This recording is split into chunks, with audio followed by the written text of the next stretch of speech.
পরিশ্রম করি, কাজ করি, ব্যবসা করি, চাকরি করে বলেই 3 বেলা খেতে পারি, শিরক হবে। কে খাওয়ায়? কেউ যদি মনে করে যে আমি খুব রুটিন লাইফ লিড করি, ভালো মন্দ বেঁচে চলি, ভালো ভালো খাই, ব্যায়াম করি, এই কারণে আমি সুস্বাস্থ্যের অধিকারী, শিরক হবে। সুস্বাস্থ্য দিয়েছেন কে? কেউ যদি মনে করে যে আমার হাতে একটা আংটি আছে, এই আংটি খুলে ফেললে আমার রোগ হবে, এটা হবে বিশ্বাসগত শিরক। কেউ যদি মনে করে আংটিটা খুলে ফেললে আমার রোগ বেড়ে যাবে, অথবা আংটি খুলে ফেললে আমি মারা যাব, আমার কোনো ক্ষতি হবে, বিশ্বাসগত শিরক। কেউ যদি মনে করে ভালোগুলো সব আল্লাহর পক্ষ থেকে আসে আর খারাপগুলো শয়তানের পক্ষ থেকে আসে, এটাও শিরক। কারণ ভালো মন্দ দুটোই কার পক্ষ থেকে আসে? আল্লাহর পক্ষ থেকে। চুল আঁচড়াচ্ছেন, চিরুনিটা হাত থেকে পড়ে গেল। কেউ যদি মনে করে এখন মেহমান আসবে বাসায়, এটা হবে একটা শিরকি আকীদা। বাসা থেকে বের হয়েছেন, হঠাৎ করে হোঁচট খেলেন, এই কাপড়টা আটকে গেল, আপনি মনে করছেন হয়তো বাইরে গেলে কোনো অমঙ্গল অকল্যাণ হতে পারে, বিশ্বাস করলেই শিরক হবে। কেউ যদি মনে করে যে রাস্তার পাশে লোক বসে আছে টিয়া পাখি নিয়ে, ও আমার ভাগ্য বলতে পারে, বিশ্বাস করলে শিরক হবে। কেউ যদি পত্রিকা খুলে দেখে রাশি ফলে লেখা আছে তুমি সিংহ রাশি, তোমার আজকের দিনটা এমন যাবে, বিশ্বাস করলে শিরক হবে।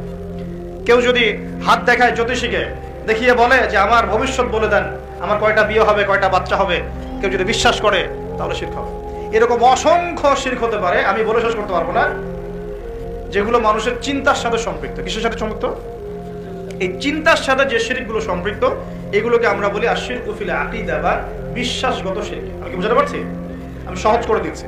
2 নাম্বার হচ্ছে আশিরকু ফিল আমাল, কাজের মধ্যে শিরক। কেমন? যেমন আল্লাহ বলেছেন আল্লাহর জন্য নামাজ পড়তে, যদি আমি বা আপনি অন্য কাউকে দেখানোর জন্য নামাজ পড়ি, কি হবে? শিরক হবে। আল্লাহ বলেছেন আল্লাহর সন্তুষ্টির জন্য দ্বীনের জ্ঞান অর্জন করতে।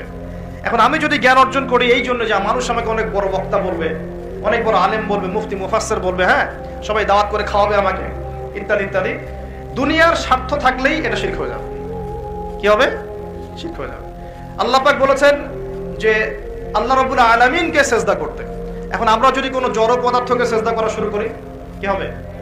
যদি কোনো মানুষকে সেজদা করি, যদি কোনো মৃত মানুষকে সেজদা করি, আচ্ছা এটা ক্লিয়ার রাখবেন আগে। আল্লাহ পাক বলেছেন আল্লাহর জন্য কুরবানি করতে, ফাসাল্লি লিরাব্বিকা ওয়ানহার। আল্লাহর জন্য কুরবানি করি আমরা, অন্য কারোর জন্য করি? যদি আল্লাহ ছাড়া অন্য কাউকে সন্তুষ্ট করার জন্য কেউ কুরবানি করে, কি হবে? শিরক হবে। আল্লাহ বলেছেন দান সদকা করতে আল্লাহর সন্তুষ্টির জন্য। এখন আমি দান সদকা করলাম, বড় একটা ফুটানি, যে আমাকে মানুষ বড় দানবীর বলবে, এরকম বিশ্বাস করলে, মনের মধ্যে নিয়ত থাকলেই শিরক হয়ে যাবে। হজ করতে বলেছেন আল্লাহ পাক আল্লাহকে সন্তুষ্ট করার জন্য। এখন আপনি হজ করে আসলেন এবং টাইটেল লাগিয়ে বেড়াচ্ছেন আমি অমুক আলহাজ হাজী সাহেব, ঠিক আছে? মানুষ আমাকে আলহাজ বলবে, হাজী সাহেব বলবে, মানুষ আমাকে তখন ভোটটা দিবে, ভোটের সময় তখন আমাকে মানুষ ভোটটা দিবে, ওই স্বার্থ যদি থাকে শিরক হয়ে যাবে। আমি বুঝাতে পারছি না মনে হয়। ইবাদত বন্দেগীর ক্ষেত্রে যদি আল্লাহর সন্তুষ্টি ছাড়া অন্য কারো সন্তুষ্টি উদ্দেশ্য থাকে, শিরক হয়ে যাবে। বুঝতে পারছি কি? আচ্ছা, যেমন নজর মানত করতে হয় কার জন্য? আল্লাহর জন্য। আপনি যদি অন্য কাউকে সন্তুষ্ট করার জন্য নজর মানত করেন, কি হবে? শিরক হবে। আল্লাহ রাব্বুল আলামিন তার কাছে দোয়া করতে বলেছেন। এখন আপনি যদি অন্য কারো কাছে দোয়া করা শুরু করেন, চাওয়া শুরু করেন, কি হবে? আল্লাহ পাক আল্লাহর জন্য কুরবানি করতে বলেছেন। কিছু মানুষ জিনদের জন্য কুরবানি করে এখনো সমাজের মধ্যে, জিনকে বশ করার জন্য, তাবে করার জন্য এবং জিন কেন্দ্রিক জাদুবিদ্যার চর্চা করার জন্য মানুষ জিনদের সামনে কুরবানি করে এখনো। পার্বত্য অঞ্চলগুলো ঘুরলে আপনারা দেখতে পাবেন। এবং মানুষ জাদুবিদ্যার চর্চাও করে। কেউ যদি কুফরি, তন্ত্র মন্ত্র, এসব জাদুবিদ্যার চর্চা করে, শিরক হয়ে যাবে। এরকম প্রচুর কাজ আছে যেগুলো আমলগত শিরক, কাজগত শিরক।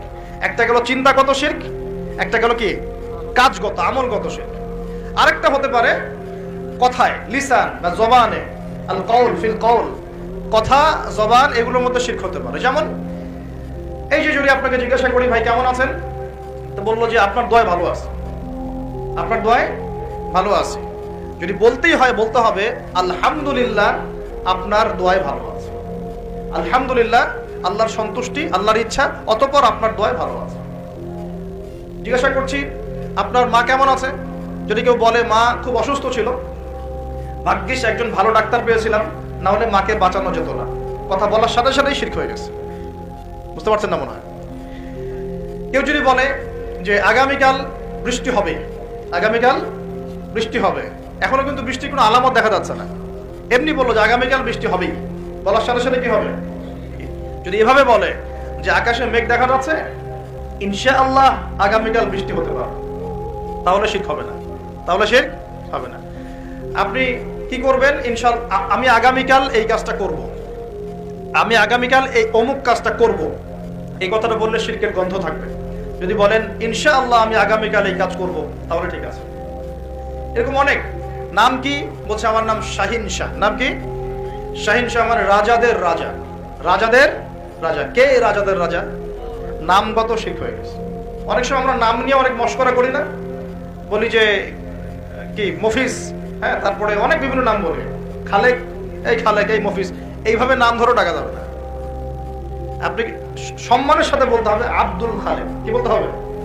আব্দুল খালেক। খালেক ও কি সৃষ্টিকর্তা নাকি সৃষ্টিকর্তার বান্দা? কোনটা? এরকম কথায় আমরা প্রচুর শিরক করি। অনেকে তো পলিটিক্যালি বলেন জনগণই সমস্ত ক্ষমতার উৎস, তাই না? এই শব্দ শোনা নাই মনে হয়?